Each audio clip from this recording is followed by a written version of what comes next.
अमित शहा आज पुणे दौऱ्यावरती आहेत। आज त्यांच्या हस्ते राष्ट्रीय सुरक्षा सल्लागार अजित डोवाल यांना लोकमान्य टिळक पुरस्कार प्रदान केला जाईल। या कार्यक्रमाला मुख्यमंत्री फडणवीस, उपमुख्यमंत्री शिंदे आणि सुनेत्रा पवारांसह अनेक नेते मंडळी उपस्थित राहणार आहेत। दरम्यान कार्यक्रमासाठी अमित शहा रात्रीच पुण्यामध्ये दाखल झालेत। मात्र शहांचा आजच्या पुणे दौऱ्याला विरोधकांच्या असंतोषाची गडद किनार आहे। जंतर मंतरवरील आंदोलनावेळी झालेला पॅलेट गनचा वापर अमित शहांच्या आदेशानंच झाल्याच्या आरोपावरती विरोधक ठाम आहेत आणि त्यामुळे अमित शहांच्या पुणे दौऱ्यावरून विरोधकांची आगफाकड सुरू झालेली आहे। पुणेकरांनी शहांच्या दौऱ्याचा निषेध करावा असं आवाहन ठाकरेंचे खासदार राऊतांनी केलंय आणि त्यानंतर आता काँग्रेस अमित शहांविरोधामध्ये आंदोलन करणार आहे। त्यामुळे पुण्याच्या कार्यक्रमामध्ये अमित शहा विरोधकांच्या आरोपांवरती भाष्य करणार का हे पाहावं लागेल।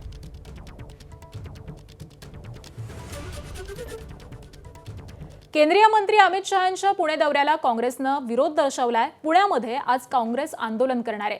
त्यासाठी पुणे पोलिसांनी परवानगी देखील दिलेली आहे। मात्र दौऱ्याच्या मार्गावरच्या 7 लव्ह चौकाऐवजी सातारा रस्त्यावरच्या उत्सव हॉटेलसमोर आंदोलन करण्याची परवानगी देण्यात आली आहे। आंदोलनाच्या पार्श्वभूमीवरती पोलिसांनी काही काँग्रेस पदाधिकाऱ्यांना रात्री ताब्यात घेऊन स्थानबद्ध केलंय। अक्षय जैन, गौरव बाळंदे, सद्दाम शेख हे घरामधून 3 पदाधिकाऱ्यांना ताब्यात घेऊन डेक्कन पोलीस स्टेशनला आणण्यात आलेलं आहे। आणि याच सगळ्या संदर्भामध्ये आपण अपडेट जाणून घेऊयात। आमचे प्रतिनिधी मंदार गोंजारी सध्या आपल्यासोबत आहेत।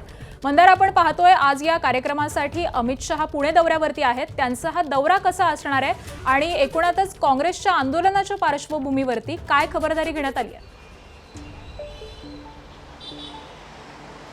अमित शहा काल रात्रीच पुण्यामध्ये दाखल झालेत। रिट्स कार्लटन या हॉटेलमध्ये त्यांचा मुक्काम आहे।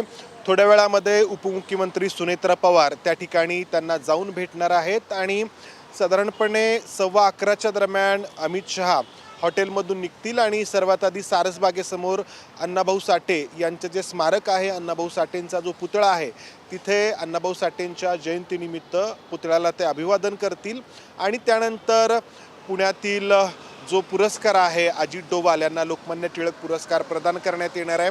अमित शहांच्या उपस्थितीत त्या कार्यक्रमाला हजर राहतील। त्यावेळी त्यांच्यासोबत राज्याचे मुख्यमंत्री देवेंद्र फडणवीस, दुसरे उपमुख्यमंत्री एकनाथ शिंदे आणि सुनेत्रा पवार हे असतील। इतर नेते देखील त्या ठिकाणी असतील। राज्याच्या मंत्रिमंडळातले मंत्री त्या ठिकाणी असतील आणि तो कार्यक्रम पार पडेल आणि पुन्हा या सगळ्या नेते मंडळींसह अमित शहा पुणे एअरपोर्टवरून दिल्लीसाठी रवाना होतील।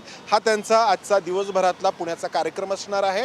मात्र या दरम्यान काँग्रेसकडून जे आंदोलन करण्यात येणार आहे त्यासाठी खूप मोठा बंदोबस्त ठिकठिकाणी तैनात करण्यात आलेला आहे।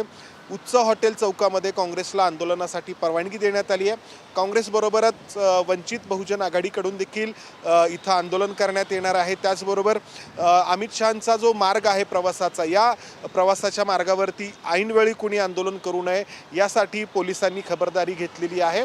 मात्र हा सगळा दौरा अमित शहांचा पुण्यात असताना तू जसं सुरुवातीला म्हटलंस, दिल्लीमध्ये जी पॅलेट गनचा जो वापर झाला आंदोलकांवरती, त्या सगळ्या एका वादाची किनार आहे। अमित शहांनी या जंतर मंतरवरच्या आंदोलनानंतर अजूनही जाहीर वक्तव्य केलेलं नाही। देशाची संसद सुरू आहे, नरेंद्र मोदी युवकांशी सातत्याने संवाद साधतायत, मात्र अमित शहा या सगळ्यापासून अजूनही अलिप्त आहेत। त्यांनी त्यांचं मत मांडलेलं नाही। त्यामुळे आजच्या कार्यक्रमामध्ये भाषण करताना ते जंतर मंतरवरती जे आंदोलन झालं आणि या आंदोलनादरम्यान जो लाठीमार झाला, पॅलेट गनचा वापर झाला, त्यावरती बोलतात का आणि बोलले तर काय बोलतात याकडे सगळ्यांचं लक्ष असणार आहे। नक्कीच, त्यामुळे या सगळ्याच संदर्भातले अपडेट तुमच्याकडून जाणून घेऊ। तुर्तास धन्यवाद या माहितीसाठी। एबीपी माझा, उघडा डोळे बघा नीट।